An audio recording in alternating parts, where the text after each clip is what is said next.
at this time of the year. We're doing well at home.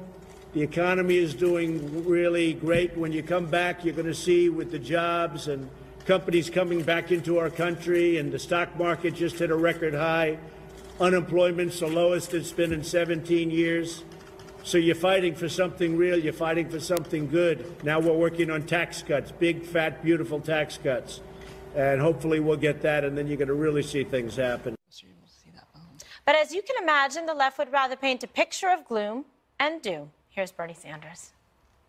I don't have to tell anybody that from a political point of view, this has been a horrendous year. It appears that almost every day there is something coming out of the White House that is embarrassing, that is destructive, that is horrific.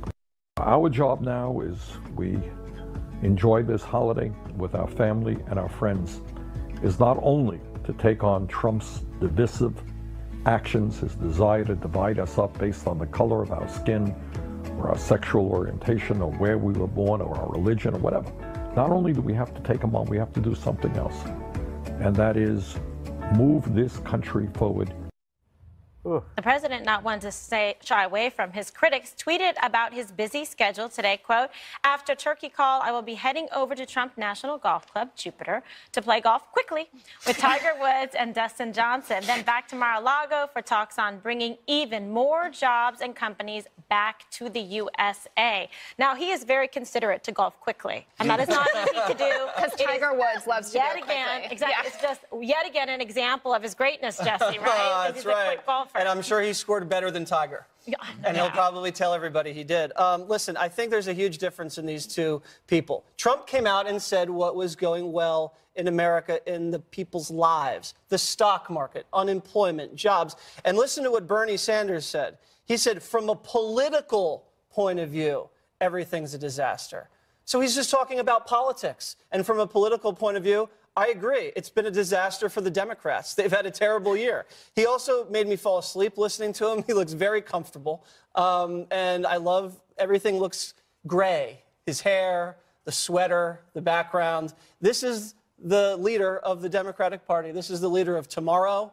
And I can't imagine the Democrats can be thankful for Bernie Sanders because, listen, the guy does not scream fresh when you watch, walking and talk like that. It's the guy is, I think his best days are behind him. Okay, and also thinking the military, which is very important. Now, Greg, I've noticed something peculiar. What? Not just about you. No. Good.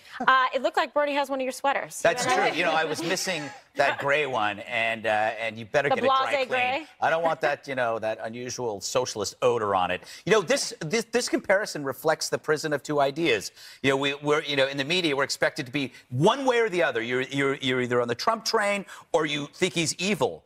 And it creates this delusion that Scott Adams talks about, the two movie phenomenon, where America is experiencing the same material, but they're seeing two entirely different movies. They see Trump as evil. Everybody else says, hey, things are pretty good. The fact is, the thing that makes me laugh, especially living in New York, an educated person on the coasts who can constantly go about predicting a Trump apocalypse, a Trump-caused apocalypse, will still go home back to a hip wine bar, peck at his iPhone, check his 401k, and watch prices fall on technology that 15 years ago a king wouldn't be able to get. The things are pretty good, and it's reality, as you were saying. In their face, there is no apocalypse. Things are pretty good. But in their head, they're seeing an entirely different film, and everything's going to come crashing down, and the Earth is going to burst into a ball of flames. A Trump-pocalypse? As red as your hair. A Trump-pocalypse. A Trump-pocalypse. Yeah.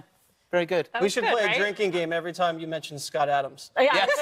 I think almost every show, right? Almost every show. Every other show. Paying you? Someone's going to I'm on start retainer. keeping track of this, Greg. Let me tell you. Yeah, he was right about Trump for nobody listened. Well, and there we go. Okay, so two different worldviews. Two different worldviews. Quickly, I want to ding on both sides. I really don't think President Trump's message was all, I think it had elements that were positive, but he was also kind of a downer. No. First of all, at 7 p.m. last night, he tweeted about the Affordable Care Act. This is as families were sitting down to dinner. And how crappy Obamacare that'd be a President Obama That's downer. not really the Thanksgiving he built spirit. That. But also with record That's signups. But also, also, he also said, and I wrote this down so I'd remember, he said to troops in Afghanistan, everybody's talking about the progress you've made in the last few months since I opened it up. Now, he also said to troops in Iraq, they weren't letting you in before. Now, this is demoralizing for service members who are there today, many of them who lost friends and colleagues over the last few years, many of them who are actually serving tours of duty during the Obama administration. Do you think they take it that way? You can't tell these young men and women that their own country set them up to fail. Do you think that they're taking it that way? Absolutely. Or when I hear that, I hear like, look, I'm making it easier for you to fight this battle. Right. But my point is that it's demoralizing. It serves President Trump's political purposes, but I fear it's demoralizing for those men. And they were serving and fighting just as hard under President Obama as they are under President Trump. But their hands were tied, is the point he's making. Which is true. I think that on Thanksgiving, the president has to do everything better than everybody else. I expected this from Bernie Sanders. I mean, you expect this from the opposition party. That could have been Mitch McConnell in that same outfit if Hillary had won, saying the same thing. With the same slouch? His posture is pretty decent, but yes, we'll give him the slouch. He looked comfortable. But when the president of the United States says anything that could be interpreted badly, especially by our service members, who we boast about being the best for the military all the time and the most concerned, I think it's a problem. But I also want to say Bernie Sanders did make a key distinction.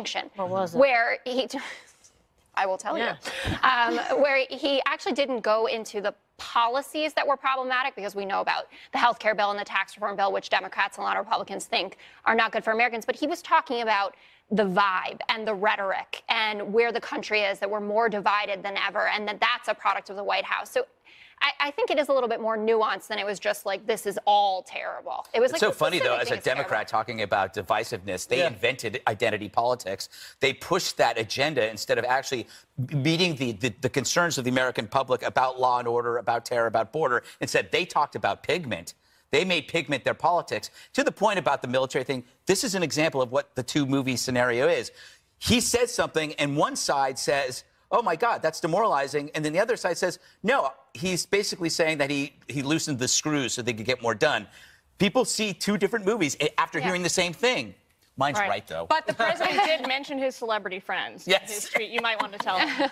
Give him because he has real celebrity friends. I have real celebrity friends. Yeah, actually, you do. You have a couple. Yes.